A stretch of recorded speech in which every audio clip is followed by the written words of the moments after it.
Hello my friends, it's Truax31 here. It's May 14th. I'm not going to look out my window today because summer's here. It's an awesome day in Saskatchewan. The long cold winter, as you know, following me, but we're here and that's awesome. So I haven't talked to you in a while. So today I want to talk a little bit about installation methods that you may or may not have heard of in radiant floor heating. We'll just cover those off and see if any of them fit your construction method. So here's the typical installation method you would see out there. First one, of course, slab on grade, insulation under, rebar or a mesh in place. Tubing is tied to that rebar and mesh, thus creating a giant radiator or your entire slab. Okay, this is the way it's been done for decades. Your basement of your house, your garage, big shop, commercial buildings, they're all done just as you would see here, and it works very well. Okay, so what about the fact that you want to put radiant through your entire house? So we go to the main floor. Here's your main floor, your subfloor, your joists, and a common installation method I have talked to you about before is hanging the tubing in the joist space with insulation again. And I see that quite often. Now, I've explained to you why this is probably not a good installation for very cold climates such as we are in Saskatchewan, Manitoba, Alberta. It just requires too hot of water to get the heat through that surface. So it works in many parts of the country and certainly through most parts of the United States, but you know, the coldest places, stay away from it. But that is installation method number 2. So the third method was, as we talked about, adding the heat transfer plates. If you are going to go in the joist space, this would definitely be a preferred method. Again, we want to insulate, but this time the insulation can be pushed right up in there. We don't need convection, we have this conductive nature, right, driving it through the floor. So this allows you to get the heat out, and this method works very well through all parts of North America. I see it a lot. No problem. Now, I think the method that is preferred overall would be something of this nature, where we put the tubing on top of the floor.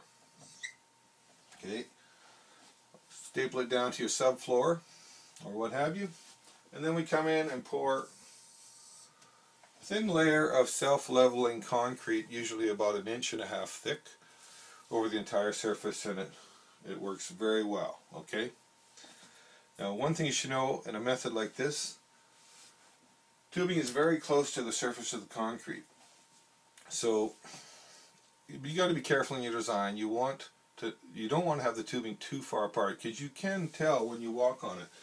And you're running fairly hot water here, right? So surface temperature is hot here, cooler here, hot again.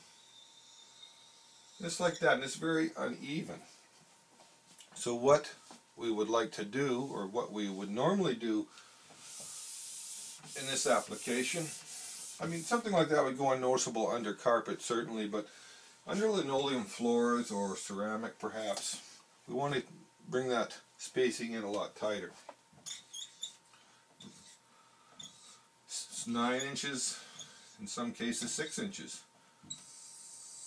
Doesn't change the thickness of the concrete, still 1.5 inches, but what you've effectively done here is made a nice, even heat flow along that floor. Rather than varying 5 or 6 degrees, it might vary only 1 or 2. So you would want to do that under, again, like I said, ceramic tiles, linoleum, that sort of thing.